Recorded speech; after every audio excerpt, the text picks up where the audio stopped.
Mga idol, ito lang ulam natin mga idol, oh. Cup noodles, tag 25 isa mga idol.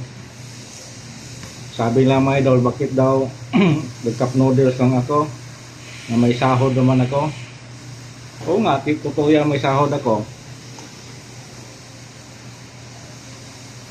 Yung isang kinsinas ko mga idol, 7,000.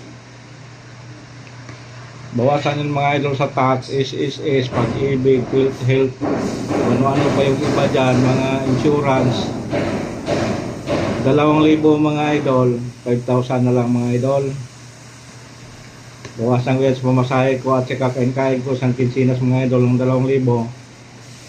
Kasi balikan mga idol, 100 pamasahe. May allowance pa kung mga idol 500 para pang bili-bili ko ng cup noodles. Mayroon lang akong 3,000 mga idol.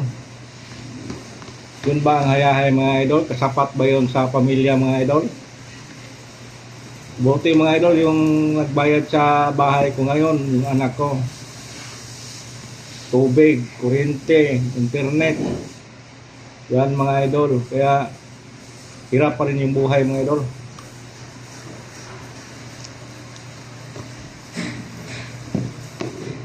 Bukod pa yan mga idol, yung isa ko kasing panganay anak nag-aral pa siya ulit ng masteral.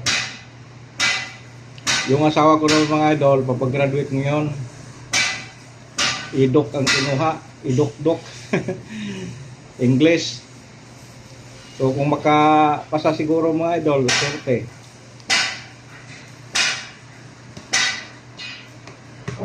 Kaya mga idol, tapos sabihin nila mga idol, hayahay. Kayo ang hayahay mga idol.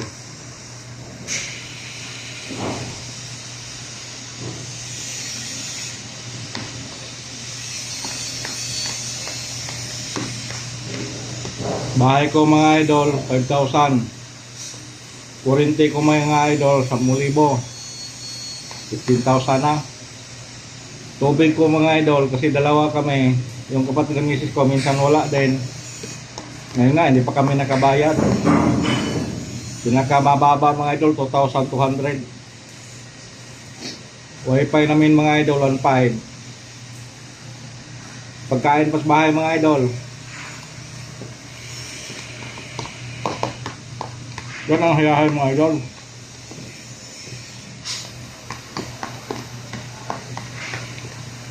Kaya ang nupangan mga idol, hintay lang.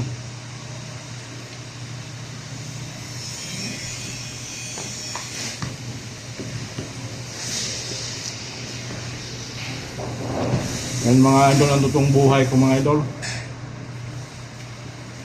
Kaya kahit matanda na ko, kailangan malalay ko sa mga anak ko.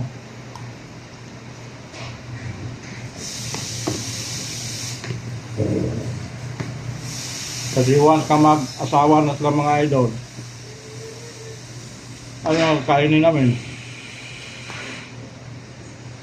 Uwi kami bundok, magtanim ng balanghoy, kamote. Ikainin naman sa kambing, wala din, patay din.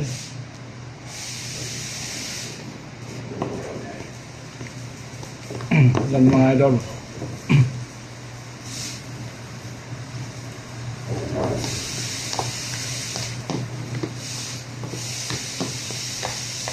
Kunting taga-taga lang mga idol.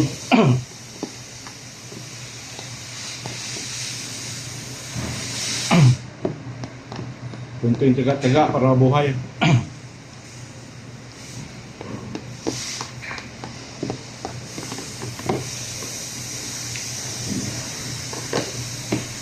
Kita mo mga idol. Ubos na. Oh. Pintuhan ng mga idol.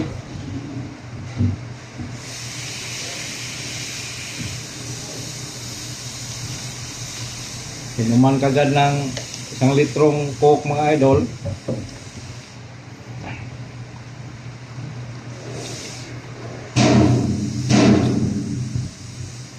Busog na mga idol.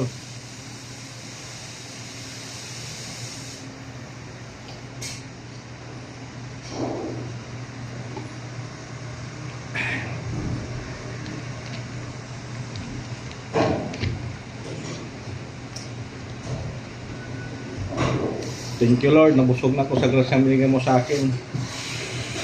Maraming salamat. Thank you mga idol.